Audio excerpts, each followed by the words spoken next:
சென்னை மாநகரில் இதுவரை பணம் எடுக்க ஏடிஎம்களை மட்டுமே நம்பியிருந்த பலரும் தற்போது அதற்கு வழியின்றி விழிபிதுங்கும் நிலை தொடர்கிறது.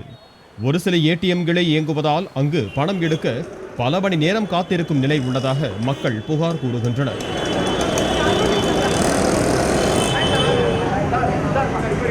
காஞ்சிபுரத்தில் எஸ்பிஐ உள்ளிட்ட வங்கிகளின் ஒரு சில ஏடிஎம்கள் மட்டுமே செயல்பட்டதால் அங்கு பொதுமக்கள் வரிசையில் காத்திருந்து பணத்தை எடுத்தனர். மேலும் பெரும்பாலான தனியார் வங்கிகளின் ஏடிஎம்கள் செயல்படாததால் அந்த வங்கிகளின் வாடிக்கையாளர்கள் ஏமாற்றம் அடைந்தனர். திருவள்ளூரில் ஒரு சில ஏடிஎம்கள் மட்டுமே இயங்கியதால் அங்கு மக்கள் நீண்ட வரிசையில் காத்திருந்து பணத்தை எடுத்து சென்றனர். மேலும் பெரும்பாலான ஏடிஎம்கள் இயங்காததால் பொதுமக்கள் தங்களுடைய பண பரிமாற்ற தேவைகளுக்காக வங்கிகளில் திரண்டனர். இதனால் வங்கிகளின் முன்பு போக்குவரத்து நெரிசல் ஏற்பட்டது.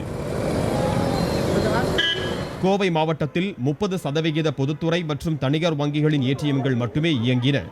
அங்கும் சில ஏடிஎம்களில் போதிய 100 ரூபாய் நோட்டுகள் இல்லாததால் சேவை தற்காலிகமாக நிறுத்தப்பட்டதால் வாடிக்கையாளர்கள் அதிருப்தி அடைந்தனர். தருமபுரியில் பெரும்பாலான ஏடிஎம்கள் செயல்படாததால் தங்கள் கணக்குகளிலிருந்து பணத்தை எடுக்கவும் பழைய 500 மற்றும் 1000 ரூபாய் நோட்டுகளை மாற்றுவதற்கும் வங்கிகளில் மக்கள் திரண்டனர்.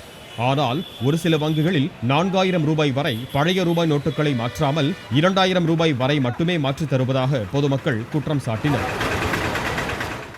சேலத்தில் பெரும்பாலான பொதுத்துறை மற்றும் தனியார் வங்கிகளின் ஏடிஎம்கள் இயங்காததாலும் எப்போது இயங்கும் என்கிற முறையான அறிவிப்பு இல்லாததாலும் பொதுமக்கள் ஏமாற்றம் அடைந்தனர். தஞ்சாவூரில் 80% ஏடிஎம்கள் செயல்படாததால் காலையிலிருந்து ஏடிஎம்களில் பணம் எடுப்பதற்காக காத்திருந்த பொதுமக்கள் அதிருப்தியுடன் திரும்பி சென்றனர்.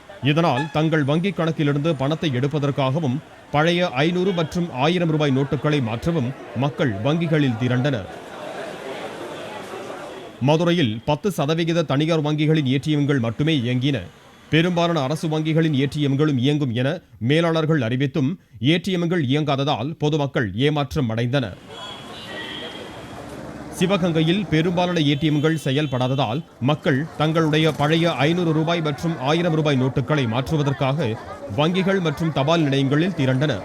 ஒரு சில வங்கிகளில் சிறப்பு கவுண்டர்கள் அமைக்கப்படாமல் திறந்த வெளியில் மக்கள் வரிசையில் காத்திருக்க வேண்டிய நிலை ஏற்பட்டதால் முதியவர்கள் சிரமம் அடைந்தனர்.